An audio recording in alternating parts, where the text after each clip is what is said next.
नमोस्तु आचार्य श्री पूजा जैन शिवपुरी से अपनी शंका कर रही हैं कि भगवान महावीर स्वामी का तीर्थकाल कब से माना जाता है। कृपया शंका का समाधान करें।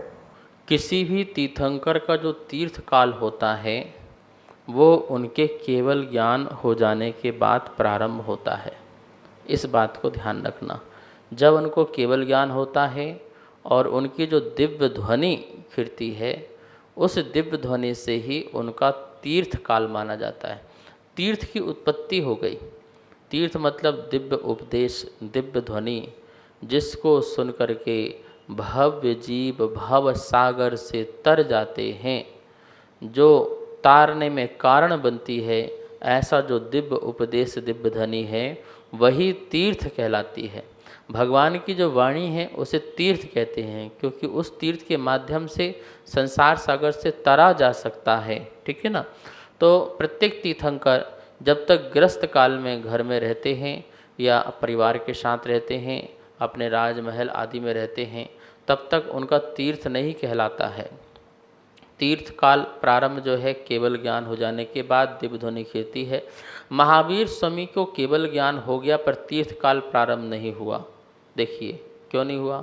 66 दिन तक जो है गणधर का अभाव होने के कारण, क्योंकि भगवान की वाणी तभी खिलती है जब उसे कोई विशेष जो पुण्यात्मा जीव है, क्षयोपशमधारी, जो उनकी वाणी को सुनकर के जगत में प्रचार प्रसार कर सके।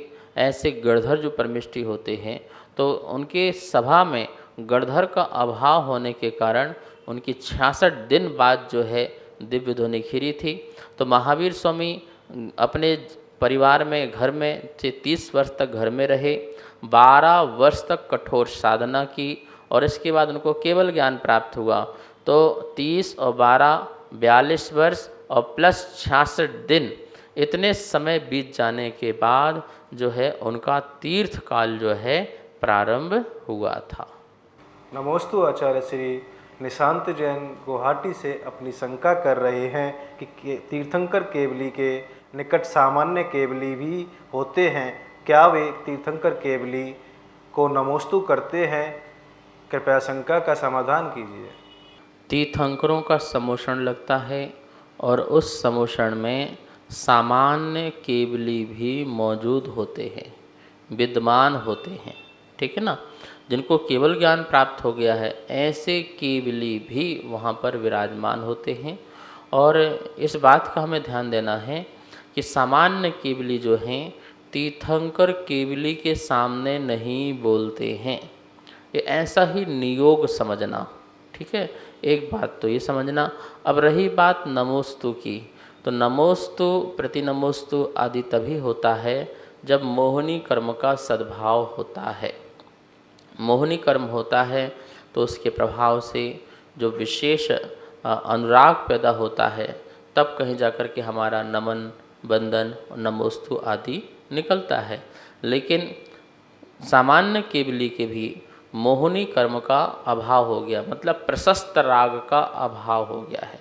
आप प्रशस्त राग तो है ही नहीं है और प्रशस्त राग भी नहीं है। जब प्रशस्त राग होता है आपको देव से, भगवान से, गुरु से, तो आपका झुकना होता है, नमस्कार करना होता है, वंदना करना होता है, पूजा पाठ करना होता है। लेकिन जो तीर्थंकर के समोषण में सामान्य केवली जो बैठे हुए हैं, उनका भी प्रशस्त राग का अभाव हो जाने के कारण वो तीर्थंकर केवली को भी नमन, नमोस्तु आदि नहीं किया करते हैं। यही ऐसी ही व्यवस्था है।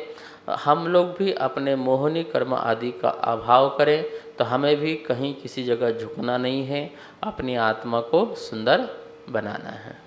नमोस्तु आचार्य श्री वैशाली जैन बरेली उत्तर प्रदेश से अपनी शंका कर रही हैं कि सामान्य केवली की गंधकुटी होती हैं, तो क्या इनकी दिव्य ध्वनि खिरती है क्या, या फिर ये बोलकर प्रवचन देते हैं? कृपया शंका का समाधान करें।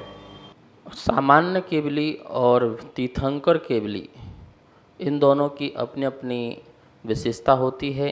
तीर्थंकर केवली तो महापुण्य के धारी होते हैं और जिनके द्वारा धर्म का प्रवर्तन होना है, ऐसे महान पुण्यशाली तीर्थंकर केवली होते हैं।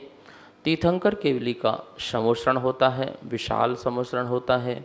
और उसमें गणधर का होना परम आवश्यक होता है, क्योंकि गणधरों के माध्यम से ही उनकी वाणी जो है आगे पहुंचती है, जो भव्य जीवों का कल्याण में कारण बनती है। सामान्य जो केवली होते हैं उनके लिए किसी प्रकार के गणधरों की आवश्यकता नहीं होती है, और लेकिन जो वाणी है, वाणी उनकी भी सर्वांग शरीर से ही खिरती है, मुख से बोल करके नहीं खिरती है। और उनकी जो वाणी है वह तीर्थ प्रवर्तन का कार्य नहीं करती है, सामान्य सब जीवों के कल्याण में कारक बना करती है। तो दिव्य ध्वनि जो है जैसे तीर्थंकरों की कीर्ति है, ऐसे ही सामान्य केवलियों की भी जो है ध्वनि है वैखरी की, क्योंकि उनकी भी वहाँ पर ओष्ठ जिह्वा आदि चलाने की इच्छा नहीं है, मोहिनी कर्म का अभाव है। तो वाणी जो है सर्वांग शरीर से जो है निकला करती है, जैसे तीर्थंकरों की निकलती है। हाँ, इनकी गंध कुटी होती है, समोषण नहीं होता है सामान्य केवली का, गंध कुटी होती है। गंध कुटी में भी यद्यपि 12 सभाएं होती हैं, लेकिन जिस प्रकार की व्यवस्था समोषण में विशाल रूप से होती है, वो व्यवस्था गंध कुटी में नहीं हुआ करती।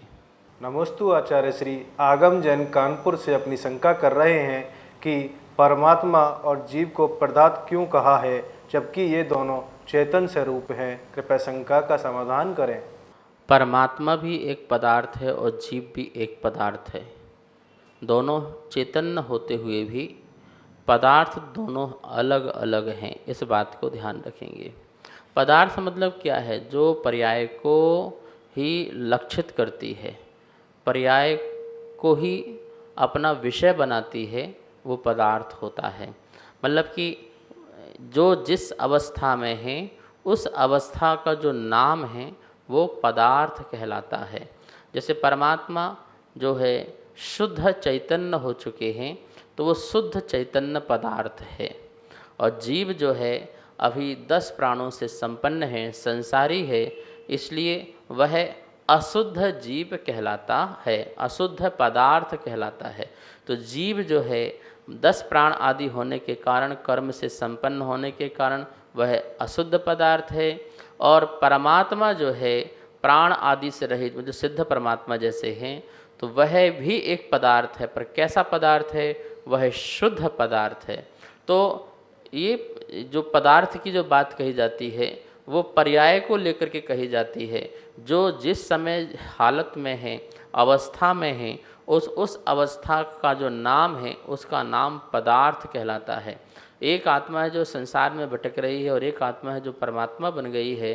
तो जीवत्व की दृष्टि से दोनों ही आत्माएं हैं, लेकिन एक जो आत्मा है वह अशुद्ध है क्योंकि संसार में भटक रही है, और एक आत्मा जो है शुद्ध है जो परमात्मा बन चुकी है। और दोनों ही पदार्थ हैं, दोनों ही पदार्थ हैं। परमात्मा भी पदार्थ है और जो संसार में भटक रहा है जो जीव है वही भी पदार्थ है। तो चैतन्य दोनों दृष्टि एक होने पर भी दोनों को अलग अलग पदार्थ की उपमा दी जाती है। सभी को सादर जय जिनेन्द्र। आप नित्य जैन पाठशाला के माध्यम से 6 डाला का स्वाध्याय कर रहे हैं, जो कि पूज्य गुरुदेव के मुखारबिंद से बहुत ही सुंदर स्वाध्याय कराया जा रहा है और जैन आगम के अनुसार आपकी शंकाओं का समाधान भी किया जा रहा है। अगर आपको इस विषय में कोई भी शंका है तो आप हमें नीचे दिए गए नंबर पर भेज सकते हैं और अपनी शंका का समाधान पा सकते हैं। और आप शंका समाधान के पुण्यार्जक भी बन सकते हैं। 21 रुपये की राशि के माध्यम से 1 दिन के लिए और 11,000 रुपये की राशि के माध्यम से 1 महीने के लिए पुण्यार्जक बनकर अपने पुण्य का संचय कर सकते हैं और शुद्ध ज्ञान की प्रभावना कर सकते हैं। सभी को सादर जय जिनेन्द्र। इस कार्यक्रम के पुण्यार्चक थे